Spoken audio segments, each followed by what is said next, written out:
ছয় জনগোষ্ঠীৰ জনজাতিকৰণৰ বিৰুদ্ধে ৰাজ্যজুৰি প্ৰতিবাদ কোকৰাঝাৰত বড়ো ছাত্ৰ ছাত্ৰীয়ে বিক্ষোভ কাৰ্যসূচী ৰূপায়ণ কৰিছে বড়োলেণ্ড বিশ্ববিদ্যালয়ৰ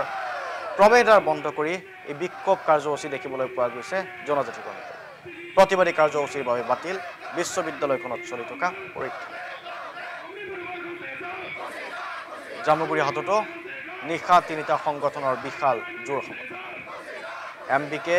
টিএমপিকে আৰু এমএমকে নেতৃত্বত এই জোৰ সমদল কাৰ্যসূচী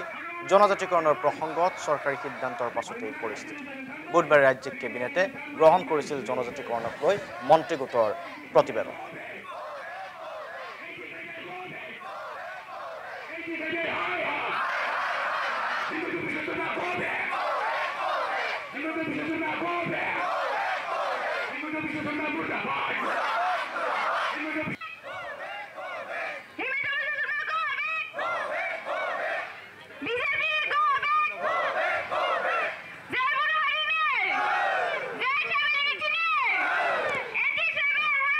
আজি আমি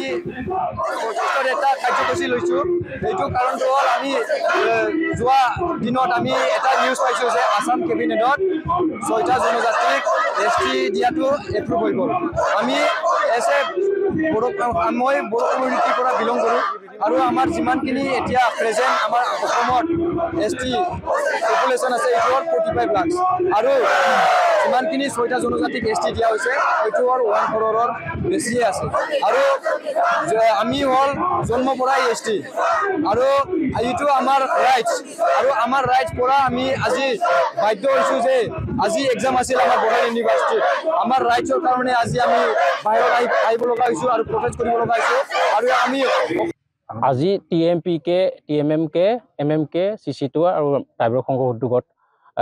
দাৰিকাটি মিচিং গাঁৱত 6 জনগোষ্ঠী জনজাতিকৰণ বিৰুদ্ধে প্ৰতিবাদ আজি জোৰ কমদৰ হৈ আমি প্ৰতিবাদ কৰিছোঁ আৰু এই প্ৰতিবাদটোত আমি বিগত দিনৰ পৰা আজিলৈ আমি কৰি আছোঁ অনাগত দিনতো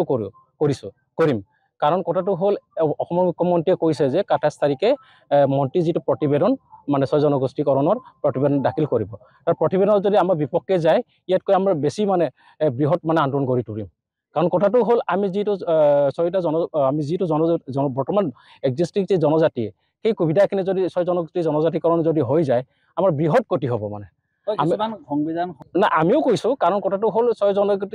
জনজাতি বিৰোধী নহয় আমি সিহঁতে যিটো উন্নতি বিচাৰে বা যিটো সিহঁতৰ সংবিধান অধিকাৰ বিচাৰে সেইটো আমি সমৰ্থন কৰোঁ